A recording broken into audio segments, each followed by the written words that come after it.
So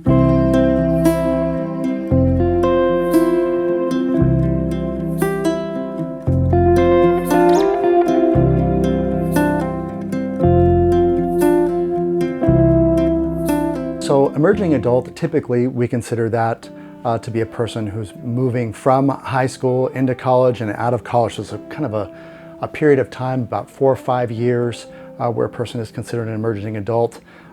These time periods are starting to expand more and more as we understand the development of folks at this age, but they do tend to be considered folks that are in college or newly graduated college. Emerging adulthood is actually defined as a developmental stage between adolescence and adulthood, or the traditional sense of how we would consider adulthood. And so this idea of emerging adulthood came about to explain some of the social and economic changes that have prolonged entry into adulthood. So for example, like a child staying on a parent's phone plan or staying on their insurance.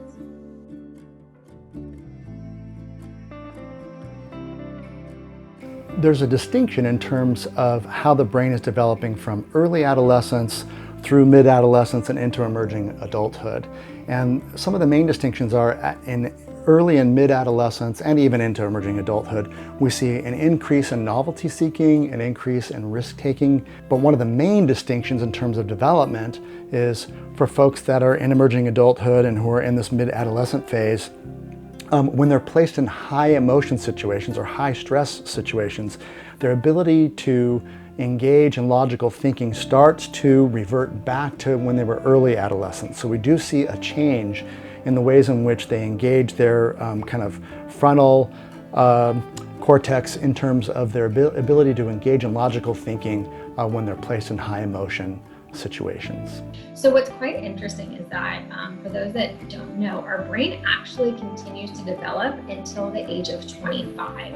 However, neuroscience research indicates that brain development, particularly in the prefrontal cortex, continues well into this third decade of life, or around age 25. And ultimately, when our brain fully develops, then we're starting to see the coordinations of cognitions, emotions, and behaviors are really our actions. So everything that we're doing in everyday life starts to become fully formed.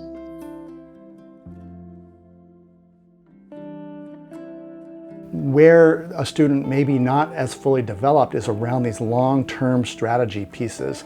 So it might not be so fair to expect a student to be able to prepare for a long-term project in a college class or to be studying along the way for their final exams. And oftentimes what we see is students kind of struggling to get those pieces done through really, in some ways, no fault of their own in terms of their choices, but more in terms of their brain development. And so it's not surprising that this developmental transition can really yield a lot of stress and anxiety and uncertainty about the new experiences that one may encounter.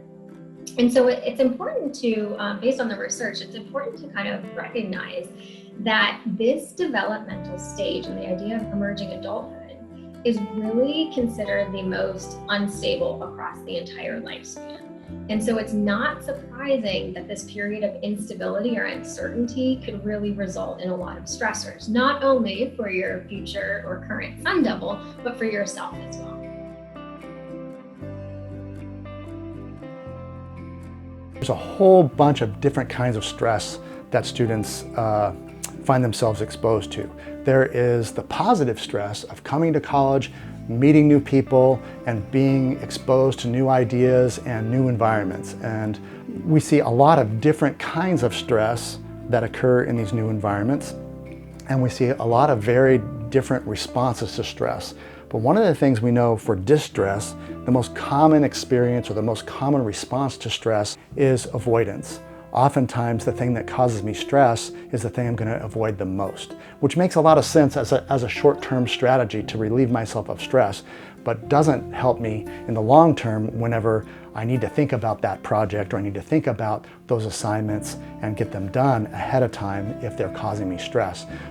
The reactions to stress can be as varied as there are people. So the experience of stress can actually manifest in different ways for different individuals.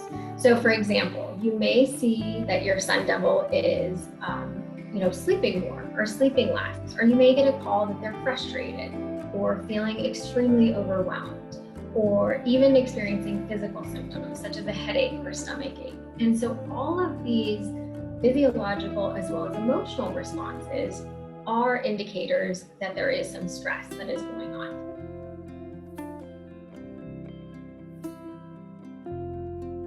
I think of three major resources that are available to students. So first of all, one of the things we know is that students that are better connected to the university at large tend to do better academically. So that looks like being involved in student organizations, and importantly, I think student organizations that are related to a student's major. I think the second one would be the Sun Devil Fitness Center. Exercise, nutrition, and being active really do have important positive effects on the brain and on emotion. And then finally, and I think most importantly, when a student finds themselves struggling even a little bit, it can be important to reach out to ASU Counseling Services. ASU has over 1,000 clubs and organizations, which we know that everyone has a fundamental need to belong, and so creating that idea of community and belongingness can really help foster positive development, as well as provide a source of support in mitigating some of the stressors. Please keep in mind that ASU Counseling Services provides Sun Devil support 24/7, and there are other resources on campus, in particular the Counselor Training Center, which is located in the College of Integrative Sciences and Arts, is also offering in-person as well as telehealth services.